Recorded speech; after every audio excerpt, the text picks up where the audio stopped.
آپ نے ہمیشہ خوبصورت جگت اور معیاری جگت اور صاف ستھری فن کو ترجیح دی ہے، کیا سمجھتے ہیں اب ایسا کیوں نہیں ہے؟ کہتے ہیں وہ سچ بولیں گے تو پٹائی ہو جائے گی. جواز صاحب اتنی ویل ایجوکیٹڈ فیملی سے بلانگ اور اس کے بعد ایک باریش انسان، آپ نے جب ابتدا کی تو اس وقت بھی آپ کی ماشاءاللہ داڑھی تھی، لیکن جو آپ کا مزاج تھا فن کا وہ بالکل ہی منفرد تھا. لائک جو آپ کرتے تھے وہ ویلاڈ، وہ یہ کیا تھا؟ اتنا فن ماشاءاللہ آپ کو دیکھ کے. کوئی ایسا پلے اور کوئی ایسی جگت کہ جو آپ کو کرنے کا بہت مزہ آیا، آپ نے کہا یار میں نے بہت کچھ کیا لیکن مجھے نا یہ کریکٹر کر کے نا مزہ آ گیا. ایڈا پریشان ہون دی کی لوڑ ہے؟ دنیا چ تینی تے اسی سہیلیاں وا، گڈی پپی تے نوشی. سہیل دے ابو، عابد دے ابو. میں کہتا نہیں میرا نام مستنصر حسین تارڑ ہے، کہ یہ کہہ نہیں سکے. میں کہتا مستنصر حسین تارڑ دے ابو. السلام علیکم ناظرین، میں آپ کا ہوسٹ ثنا نوید اور آپ دیکھ رہے ہیں نیوز ون ڈیجیٹل. ہمارے ساتھ موجود ہیں جواد وسیم صاحب. السلام علیکم سر. وعلیکم السلام جناب، کیا حال ہے آپ؟ سر ہم ٹھیک ٹھاک ہیں، آپ ٹھیک ٹھاک ہیں؟ شکر اللہ کا، مہربانی آپ نے ہمیں اس قابل سمجھا. نہیں یہ تو آپ کی مہربانی کہ آپ نے ہمیں اس قابل سمجھا. جواد صاحب مجھے یہ بتائیں، آپ نے ہمیشہ خوبصورت جگت اور معیاری جگت اور صاف ستھری فن کو ترجیح دی ہے، کیا سمجھتے ہیں اب ایسا کیوں نہیں ہے؟ وہ کہتے ہیں وہ سچ بولیں گے تو پٹائی ہو جائے گی. اصل میں یہ گھر کا، پیرنٹس کی تربیت کا بڑا اثر ہوتا ہے.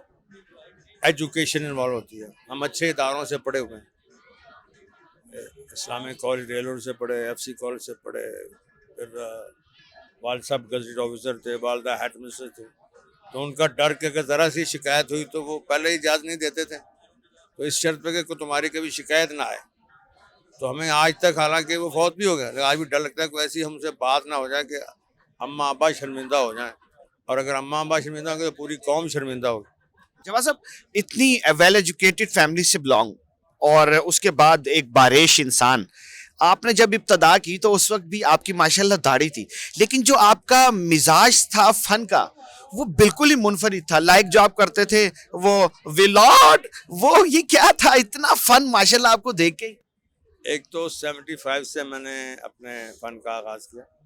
اس وقت داڑھی نہیں تھی، داڑھی 96 میں رکھی ہے، 96 میں. تو اصل میں فنکار تو اندر ہوتا ہے نا، وہ باہر سے تو نظر آتا. سب کچھ اندر ہوتا ہے، تو جب اس کو موقع ملتا ہے تو وہ نکل آتا ہے باہر. تو ہمارے اندر بھی بچپن سے ہی تھا، شرارتیں کرتا تھا. ریڈیو پہ ڈرامہ سنا کرتے تھے امی کے ساتھ، تو ڈرامے کا شوق تو پیدا ہو گیا. تو فرسٹ ایئر میں موقع مل گیا. تو پھر جب اسٹیج پہ چلے گئے، جب روشنیوں میں چلے گئے، تو پھر جو اندر تھا وہ باہر آ گیا. یہ بات ہے. تو اس میں کوئی ایسی اسٹرگل کی ضرورت نہیں ہوتی. جیسے بہت اچھے کرکٹر ہوتے ہیں نا، وہ بتا رہے ہیں میں نے محنت کی، سب کچھ ہوتا ہے، لیکن اگر اندر ہی کچھ نہ ہو تو باہر کیا آئے گا؟ بالکل ایسا ہے. ہمارے البیلا صاحب کہا کرتے ہیں یا فنکار ہوتا ہے یا نہیں ہوتا. تو ہمارے ساتھ بھی یہی ہوا. اندر تھا، سیٹ پہ گئے تو سارا برآمد ہو گیا. کیا کہنے ہیں سر، مجھے یہ بتائیں اس وقت کی جگت میں اور آج کی جگت میں آپ کیا سمجھتے ہیں، کیا فرق آیا ہے کہ اور کس وجہ سے آیا ہے؟ ایک تو آڈینس کا فرق پڑا. فیملیز آتی تھیں، سر شام ڈرامہ ہوتا تھا، 7:45 ڈرامہ، حد 8:15. تو جن بچوں نے صبح اسکول جانا، آفس میں جانا، وہ سب آتے تھے. سب فوج آتی تھی، ججز آتے تھے، دانشور آتے تھے، ایسے ایسے بڑے بڑے لوگ آتے تھے، پولیس آفیسر آتے تھے. یعنی کہ مہذب لوگ ہی آتے تھے وہ مہذب ڈرامے دیکھنے. نہیں، مہذب تو ہم سارے پاکستان کو مہذب ہی کہیں گے، لیکن وہ ظاہر ہے کہ ایک تعلیم، ایک ان کا عہدہ بڑا ہوتا تھا. تو ہمیں بھی خوف ہوتا تھا کہ یہاں سے وہ ہم سے خوش ہو کے جائیں اور ہم ان کو خوش کریں. تو اس لیے جگت کا، جیسچر کا، ڈریس کا اور ایکسپریشن کا بڑا خیال کیا جاتا تھا. اسکرپٹ بھی جو ہے وہ پڑھے لکھے ہوتے تھے. جتنے اسکرپٹ رائٹر تھے ان دنوں میں سارے کم سے کم پروفیسرز ہوتے تھے، بڑے بڑے لوگ ہوتے تھے. اسکرپٹ پھر ڈائریکٹر بڑے بڑے پڑھے لکھے ہوتے ہیں، شعیب ہاشمی صاحب، ڈاکٹر سجاد صاحب، سہیل احمد صاحب، افتخار حیدر صاحب، کس کا نام، فخری احمد صاحب. تو اس لیے وہ ہم سے اچھا کام لیتے تھے. ہم کرتے تھے نہیں، وہ لیتے تھے. ہاں جواد صاحب کوئی ایسا پلے اور کوئی ایسی جگت کہ جو آپ کو کرنے کا بہت مزہ آیا، آپ نے کہا یار میں نے بہت کچھ کیا لیکن مجھے نا یہ کریکٹر کر کے نا مزہ آ گیا تھا. یوں تو بڑے بڑے ایکٹر ہیں، جیسے چابیاں کا بدماش ہے، تو جیسے کارٹون سا ہوتا ہے بدماش بڑا خطرناک، لیکن حرکتیں ساری کارٹونوں پر۔ وہ کیسے تھی؟ اب یہاں تو وہ ایک کچھ ہلکا سے بول کے دکھا دیں، آپ تو بولیں گے بھی تو یہاں پر جو ہے نا فن بکھر جائے گا۔ سہیل احمد صاحب جو ہے نا وہ شریف آدمی ہوتے ہیں، کلرک ہوتے ہیں، تو ہم دو بدماش ہوتے ہیں، ایک موٹا گوگا ایک میں، تو وہ ہم ان کو کہتے ہیں بھی تمہارا پتہ پہنچا نہیں ہے، تو وہ ہمیں دیکھ کے نا اتنے ڈپریس سے رونا شروع کر دیتے ہیں کہ یار میرے پیچھے کیوں پڑ گئے؟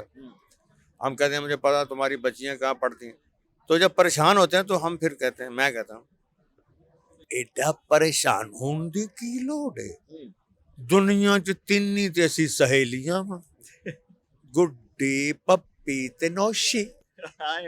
اب وہ اتنا بڑا گوگا، وہ گڈی پپی اور نوشی، تو وہ بڑے کلیب ہوئی کہ یہ کہڑیاں گڈیاں آ گئی ہیں۔ سر وہ ایک ڈائلگ تھا آپ کا سہیل دے ابو، وہ کیا تھا؟ وہ آج کل وہ چل بھی رہا نا جیون نگر، وہی ڈرامہ، تو وہ اصل میں وہ بدماش نہیں ہوتا، وہ اصل میں کھسرا ہوتا ہے، وہ بدل چکا ہوتا ہے، تو وہ مجھے چھیڑتا ہے، وہ میں نہیں کہتا، وہ کہتا ہے سہیل دے ابو، عابد دے ابو، میں کہتا ہوں نہیں میرا نام مستنصر حسین تارڑ ہے، کہ یہ کہہ نہیں سکے، میں کہتا ہے مستنصر حسین تارڑ دے ابو۔ سر اب ماشاءاللہ ایک نیا آپ کا ایک شو شروع ہو رہا ہے پی ٹی وی پہ، پاکستان ٹیلی ویژن میں، اس کا ایکسپیرینس کیسا رہا، اس کے بارے میں کچھ بتائیں۔ اجدا مہمان پی ٹی وی نے شروع کیا ہے، اور پی ٹی وی جیسے شروع سے آپ کو پتا ہے کہ پی ٹی وی نے تو یہ سارا شروع کیا تھا، وہ ہماری یعنی کہ مدر کلچرل انسٹیٹیوشن ہے، تو وہاں انہوں نے دوبارہ سے پاکستانی پنجاب کے کلچر کو نمایاں کرنے کے لیے اور اجاگر کرنے کے لیے اور انٹروڈیوس کرنے کے لیے پروگرام شروع کیا ہے، جس کی میزبان حمیرہ ارشد ہیں، اس دن میگا نے اور میں نے ہم نے پرفارم کیا ہے، پھر اس میں انہوں نے نیو ٹیلنٹ کو پروموٹ کرنے کے لیے بڑی ان کی کاوشیں اس میں شامل ہیں، اس میں پوئٹ بلا رہے ہیں، وہ بڑے بڑے ادیب بلا رہے ہیں، اپنا ہمارے کلچرل جو سنگرز ہیں اور سب اداکار ہیں بلا رہے ہیں، اور میں نے اس دن کام کیا تو مجھے یوں لگا جیسے وہ شروع والا ٹی وی جو ہے وہ شروع ہو گیا ہے، اسی طرح مزہ آیا، اسی طرح سارے پی ایم صاحب، جی ایم صاحب اور اسد صاحب جو ہمارے وہ اس کے پروڈیوسر ہیں، اور ہما جو کو پروڈیوسر، سب نے بڑا اچھا ہمارے ساتھ تعاون بھی کیا، بلکہ ہم سے کام انہوں نے بھی کروا لیا، حالانکہ ہم سمجھ رہے کہ ہم وہ نہیں کر پائیں گے، لیکن الحمدللہ پہلے سے بھی اچھا ہوا، اور انشاءاللہ آڈینس سے بہت مزہ آئے گا، ناظرین خوب مزہ لیں گے۔ سر کیا پیغام دینا چاہیں گے جاتے جاتے؟